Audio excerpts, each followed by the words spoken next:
So I think that what they have here is an opportunity to find out, can those draft picks play? And I think that there's a good chance that we see that from one of these guys this year for the Vikings. Welcome into another Purple Insider Extra. Jonathan Harrison here, joined once again by Purple Insider's Matthew Coller. And Coller, today, Dalvin Cook is reportedly on the way out, meaning the Vikings running back room this upcoming season is a bit up in the air. Currently, one would assume Alexander Mattison is set to carry a bulk of the load, with a split between Ty Chandler, Kenny Nwangwu, and Dwayne McBride most likely. But that's all assuming things play out as one normally does and how things normally play out. The Vikings front office, though, has spent a considerable amount of draft capital over the past couple of years on the running back position. So it's entirely possible that Alexander Mattison may not take the bulk of the carries. So who is most likely to take carries away from Mattison this season?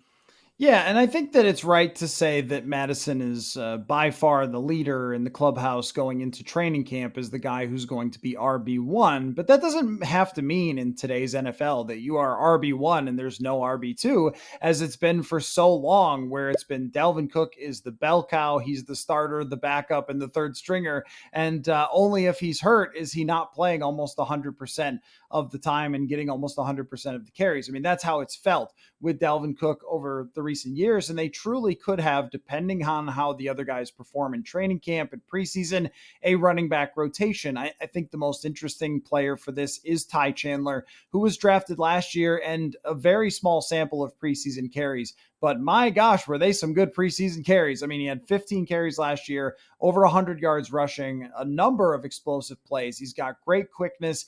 And now it comes down to, can he master some of the details to be on the field for 3 downs? Because when you are a pass-first offense, what do you want as a running back? You want him to be able to catch the ball in the backfield, which Alexander Mattison is very good at doing, and you want him to pass block. And if he can't pass block, that makes things a little more difficult. And so I think that the challenge for the other running backs is to be able to do the things that Alexander Mattison can do well that puts him on the field. I also look at Mattison as being a very Latavius Murray-like type of running back, where if he's taking half the carries, and then there is a Jerick McKinnon of sorts to make a 2017 comparison of a quicker running back who can catch some screens, who can mix it up a little bit, I think they could have a very effective running game. And they did in 2017 with Murray and with McKinnon when Dalvin Cook was out for most of that season with an ACL injury. So I think that what they have here is an opportunity to find out, can those draft picks play? Which one of them can? And to have a true running back competition, mostly behind Mattison, because I think it would take a lot for anyone to usurp him, but to challenge for the remainder of the carries, because I don't think that Mattison is going to be a 250 to 300 carry back. I think it's probably more along the lines, in an ideal world, to have him 150 to 175, and then someone else emerges as well. Who that's going to be, I think Chandler is first in line. Kenny Nwangwu, we'll see, didn't get a whole lot of work last year. In fact, almost no work last year.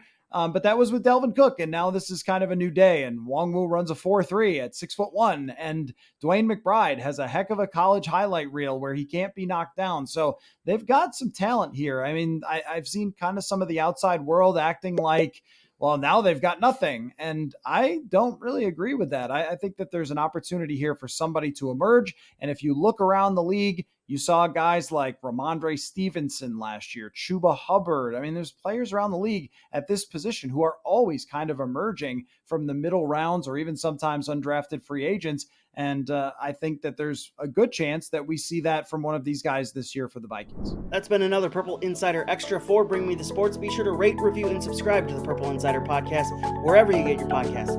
Talk to you next time.